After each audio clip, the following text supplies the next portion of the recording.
भाइयों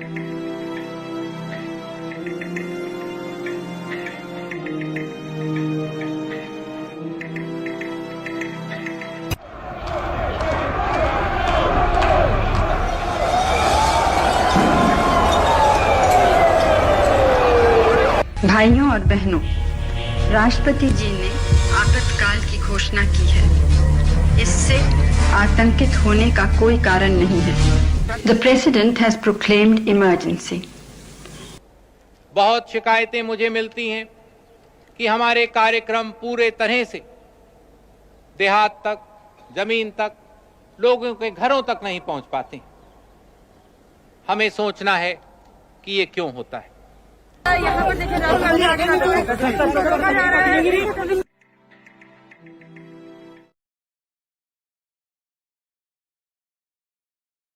नमस्कार, मैं उमाशंकर सिंह आज चर्चा करूंगा वर्तमान कांग्रेस, कल का और आज का कांग्रेस। मैं आगे बढ़ूं उससे पहले राहुल गांधी की वो बातें याद कर लेना चाहता हूं। बीजेपी और उनके प्रधानमंत्री पूछते हैं कि कांग्रेस ने 70 वर्षों में क्या किया। हम कहते हैं कि कांग्रेस ने अपना खून दिया है। मैं बीजेपी से पूछता हूं कि उनके कार्यकर्ताओं ने कितना खून दिया है देश के लिए। हम लोगों को बताने की जरूरत नहीं हमने देश के लिए क्या किया है। हिंदू धर्म की बात करने वाले इन लोगों ने देश की आत्मा को खत्म कर दिया है। संवैधानिक संस्थानों पर इनका यकीन नहीं है, उनका सम्मान नहीं करते। हमने 70 साल तक सबका सम्मान किया है। ये थे राहुल गांधी। खैर, अब आते हैं कांग्रेस पे। कांग्रेस देश की पहली और पुरानी राजनीतिक पार्टी है, इसमें कोई दुमत नहीं है। आजादी के बाद करीब 70 सालों में देश में सबसे ज्यादा इसी राजनीतिक दल की सरकार भी रही है। देश का संविधान बनने से लेकर देश की हर व्यवस्था में कांग्रेस की छाप आज भी दिखती है। देश के कई बड़े और महत्वपूर्ण नेताओं की जड़ें कांग्रेस से ही जुड़ी मानी जाती है। यही नहीं, देश के आजाद होने के बाद देश के तमाम राजनीतिक दलों की भी जड़ें कांग्रेस से जुड़ी हुई थी। भारत के प्रमुख राजनीतिक दल कांग्रेस का गठन 28 दिसंबर 1985 को हुआ था। इसकी स्थापना A.O. ह्यूम ने की थी। दादा भाई नौरोजी और दिनसा बाचा भी संस्थापकों में एक थे। संगठन का पहला अध्यक्ष, आप ऐसे यूं भी कह सकते हैं कि कांग्रेस के प्रथम अध्यक्ष डोमेश चंद बनर्जी को बनाया गया था। उस समय कांग्रेस का गठन का मुख्य उद्देश्य भारत की आजादी थी, लेकिन स्वतंत्रता के पश्चात यह भारत की प्रमुख राजनीतिक पार्टी बन गई। आजादी के बाद से लेकर 2019 तक 17 आम चुनावों में से कांग्रेस ने 6 में पूर्ण बहुमत हासिल किया है, जबकि 5 बार सत्तारूढ़ गठबंधन का नेतृत्व किया है। कांग्रेस भारतीय लोकतंत्र के इतिहास में सर्वाधिक समय तक सत्ता में रही। पहले चुनाव में कांग्रेस ने 364 सीटें जीतकर प्रचंड बहुमत प्राप्त किया था। इस पार्टी को देश में 7 प्रधानमंत्री देने का भी श्रेय जाता है।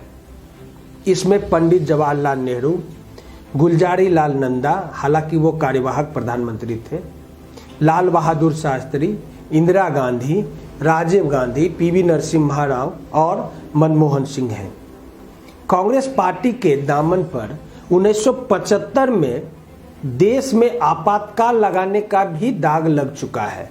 उस समय प्रधानमंत्री श्रीमती इंदिरा गांधी हुआ करती थी। 1907 में बने गरम दल और नरम दल कांग्रेस में सबसे पहले स्वराज का लक्ष्य बाल गंगाधर तिलक ने अपनाया। 1907 में कांग्रेस में 2 दल बन गए थे, एक गरम दल और एक नरम दल। ये दोनों दल गरम दल और नरम दल थे। गरम दल का नेतृत्व बाल गंगाधर तिलक, लाला लाजपत राय और बिपिन चंद्र पाल कर रहे थे। इन्हें लाल बाल पाल के नाम से भी आप जानते हैं। वही नरम दल का नेतृत्व गोपाल कृष्ण गोखले, फिरोज शाह मेहता, दादा भाई नौरोजी कर रहे थे। गरम दल पूर्ण स्वराज की मांग कर रहा था, तो वही नरम दल ब्रिटिश राज में स्वराज चाहता था।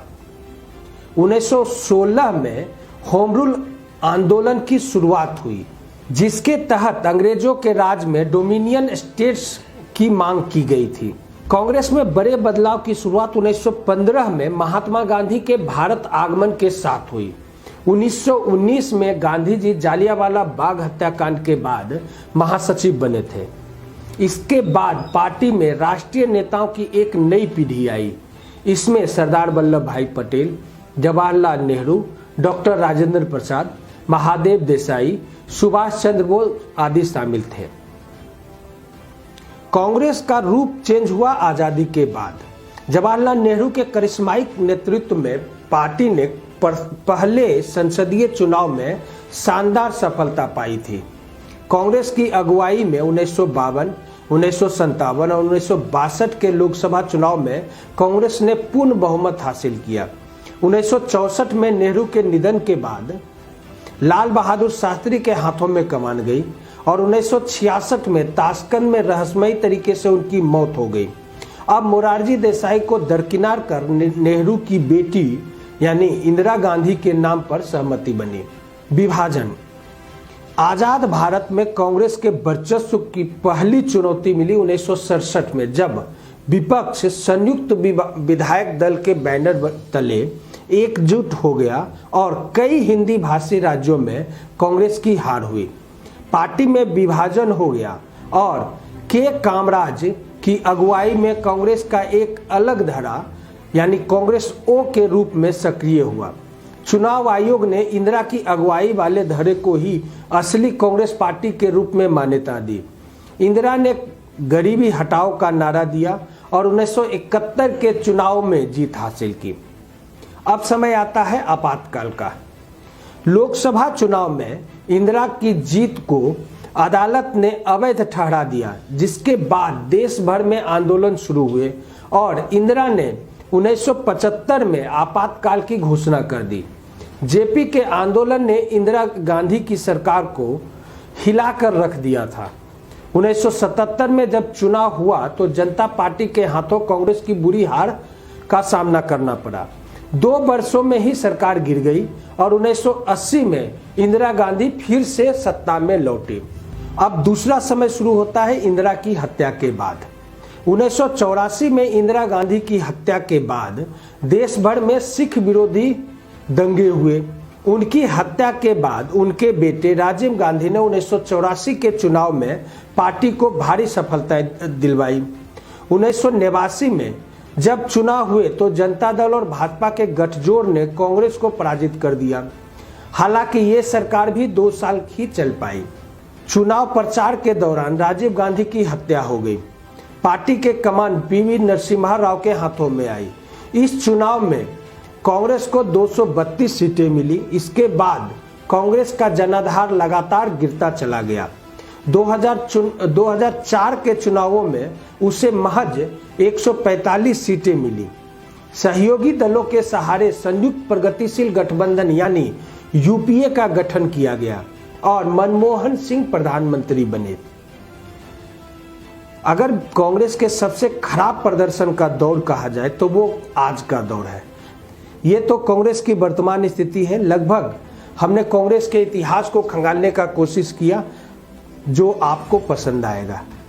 आप हमारे फेसबुक, यूट्यूब चैनल को यूं ही लाइक और सब्सक्राइब करते रहें।